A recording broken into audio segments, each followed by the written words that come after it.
how did you know that you wanted to get an advanced degree? Like, I know that like no one told me to go get an advanced degree. I was like, oh, I need one if I want to do this.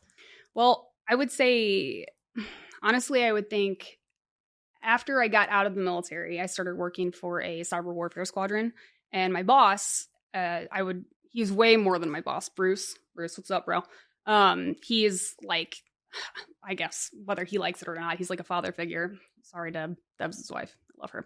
Anyway, he basically, so he has a master's degree in electrical engineering, or IEEE. Wait, EEE. Did I say it right? 3 E's? Isn't that like a certification or like a group or something? And there's like a president, like IEEE, I think is the way they say it. Yeah, I have no idea, but electrical engineering, that's whatever. I don't know. I know somehow it's involved with nuclear power plants because I heard of IEEE and everyone was like, oh my God, IEEE. And I was like, yeah. Well, he went into like the telecommunication side of it. Okay. So like the networking and stuff like that. But yes, same concept. But I mean, whatever. He's EE, dub E. I don't know. I can't think of anything fun right now. Anyway, the point is, he really wanted me to go study double E, E squared. Nothing. Okay. Whatever. Anyway, the point is, I was like, fuck that nonsense. That's very, I didn't want anything like specific, right? I was like, I haven't like figured myself out. I haven't like grown up yet. So I'm just going to go with math. Because math, and it is the base of everything. You know it is, you physics majors out there. What is it? Come on, it's applied math. Let's be honest. I mean, statistics is the basis for everything. I disagree. I mean, every single publication has to have a p-value in order to get published. Come from? How did you get it? How'd you get it? Did you have to like do some calculations there in the background? Yeah. Applied math. I'm just saying. That's what statistics is applied math. Yeah, that's what I'm trying to say. Base. I was like, common denominator. There, I got you. That's what happened. I was like, fuck you. And then I did it. And I was like, I don't know why I did it. I was like, I think I'm going to do this. Yeah, okay. And I did it. So I don't know. I don't know what made me do that. Maybe like the idea of more money. Or maybe I'm an overachiever. I don't know. I'm glad I did. Because that was hard. I think about having to do that now. Like people that do that shit with kids, I don't know how they fucking high five to them. I don't know how they do it like an advanced degree or a PhD or whatever while they already have children. Yes. Like you have to have, I don't know how you do that. That's impressive. Do you sleep? Probably not. My assumption is solidly no. Like, I mean, or you maybe eat a lot of ramen. Ramen really helps you stay awake. That's really? Yeah. Pro tip. I don't like the instant ramen. I can't do it. Instant? Ew, no. I mean, wait. What do you mean? Because I mean, like the instant cup thing where you put it in like the microwave and you pour hot water in it. No, that's cheating. Is what that is. If you make real ramen with udon noodles, oh yes, yes. Okay, so like real ramen isn't like from the bag. Nope. Well, you get a lot of those for very cheap. I'm just saying. Yeah, but that's instant. I don't like. No, you gotta put it in the pot. It's not instant. It's instant. You gotta put it in the microwave. Like that's the rule. I'm pretty sure. Okay. Like the definition. I don't know. I'm pretty sure it's science. So. But yeah. So you survived on ramen. I did. I didn't drink coffee until I had my second child. And I was like, yeah, I didn't need it. I'm weird enough and I'm capable of making everybody annoyed enough. You know what I mean? Like some like hyper. And yeah, it was called tweak a lot when I was a kid. I did not do drugs. I just want to point that out. But I shouldn't go any further than that with that sentence. Anyway. Yes. Yes. So what? I'm gonna circle back. Like, what? Did you ever meet your brother? Have you met your brother? It's a whole thing. No, no. I don't have room for all that, man. Like, going like, people are like, oh, you should just get on 23andMe and da-da-da. And I'm like, oh, dude, I don't even know what would happen. Like, I already have so much going on with like, the murder thing. Anyway, so like, that's enough in my head right now. So I can't, I mean, honestly, the way I look at it, like, so I know some people that were adopted and they have zero desire to find their biological parents, family, whatever, because they had it so good, right? Like they had such a good upbringing and that's what I'm hoping is happening here. And I don't want to do that to him. I don't want to add that. And then, so it's just not, I don't know.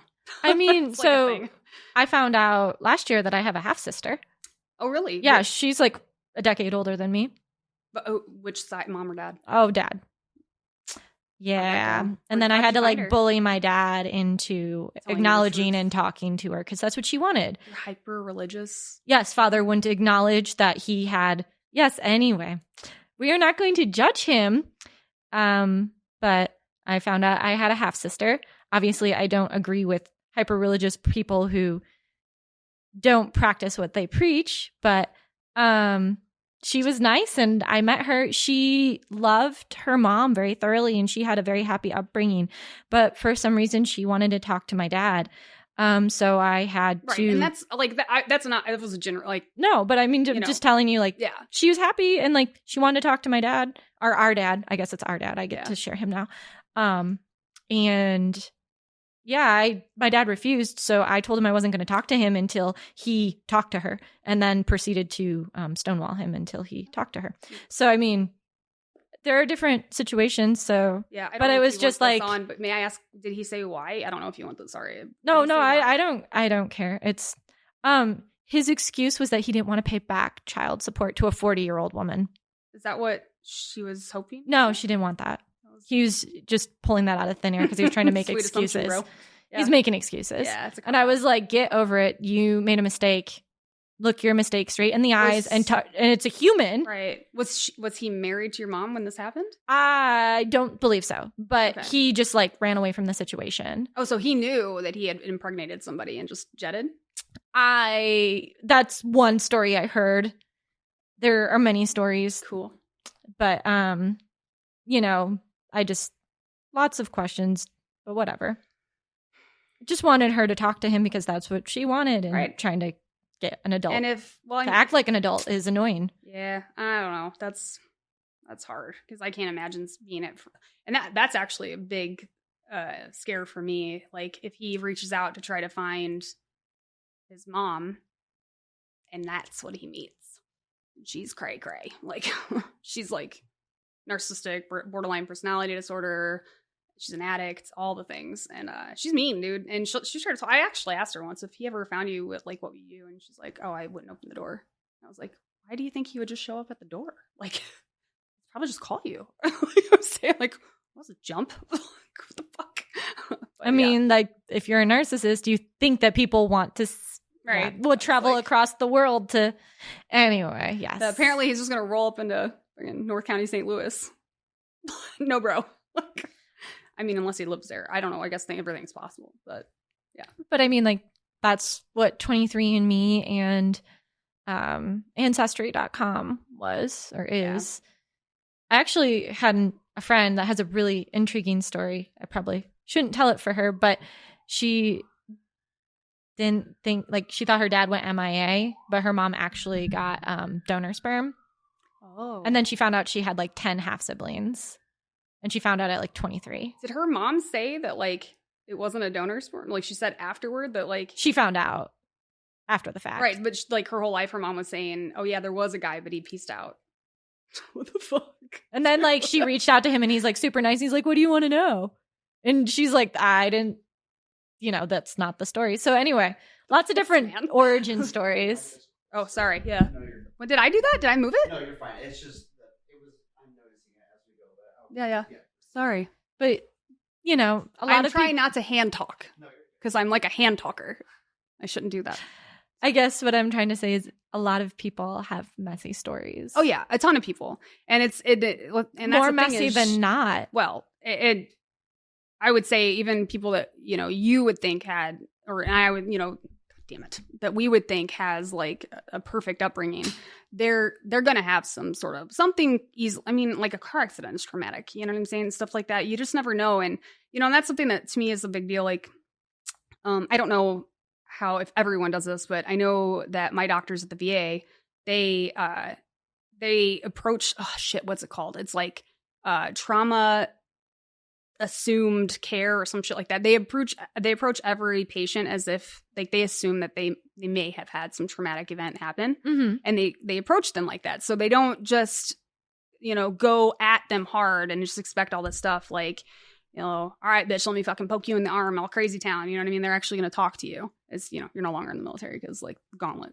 I mean, like, But like they're are two ways Yeah. of looking at something. Like, Right. Well, and you just don't assuming know. everyone has trauma or Right. assuming everyone doesn't have trauma. And part of me thinks, I started doing this myself because I'm, I kind of approach anybody I meet like maybe they also have maybe they've experienced something in their past. So, maybe don't, cuss so much around the or fucking anything. And I just did it again. Okay. But like, you know what I mean? Or just you try to be cool, I'm saying, Crystal. But like, that's what like, so I just think other humans might want to consider doing that. Cause like I said, yes, and that's something else. I've met other people that have crawled their way out the mud, if you will. And they have this mentality that they like, obviously they do everything right. They made all the right decisions because look where they are compared to their life. And they're just the best thing to ever happen. And so they can't be, it's like they can't be wrong. Now, don't get me wrong. Obviously, you did make real good fucking decisions. You know what I'm saying? But also don't be a dick. And that feels right. We just circled back. Like, don't be a dick. That's a very solid pro tip. Life tip. You're welcome. Everybody. Life hack. I know some people that have really messy lives. And until you like know them incredibly well, they will lie to everyone's face about, oh yeah, everything's fine. Mommy and daddy are together. I'm best friends with my sister. Everything's great. Everything's fine. And I'm just like, we were just talking last week about how like, well, how do you know what's true then? I mean, I guess I don't. Maybe they're like a pathological liar and they lie about everything. But I've watched people like, I know your mom and dad got a divorce like 2 or 3 months ago. And then they just went over to someone and acted like their parents are still together and everything's fine. And if that's a coping mechanism for them, like if they, and that's fine. Because some, dude, I can tell you firsthand, people get real uncomfortable when you fucking tell them stuff. Like that's why anybody who's had trauma, like, get a therapist, dude. Because like if you, I don't know, marry somebody who's fucking amazing, like I did. What's up, Kyle? He's amazing. Hi, I'm Sarah from Sarah in Tech. And I just want to give a shout out to, if you want to learn more about Sarah in Tech, follow me on LinkedIn. Just look for Sarah Herberger. That's Herberger. Or on Instagram, Twitter, and Facebook, we have Sarah in Tech as the handle. If you're looking to hear the unedited version of all of these interviews, they're available on Apple, Amazon, and Spotify. Just search for Sarah in Tech.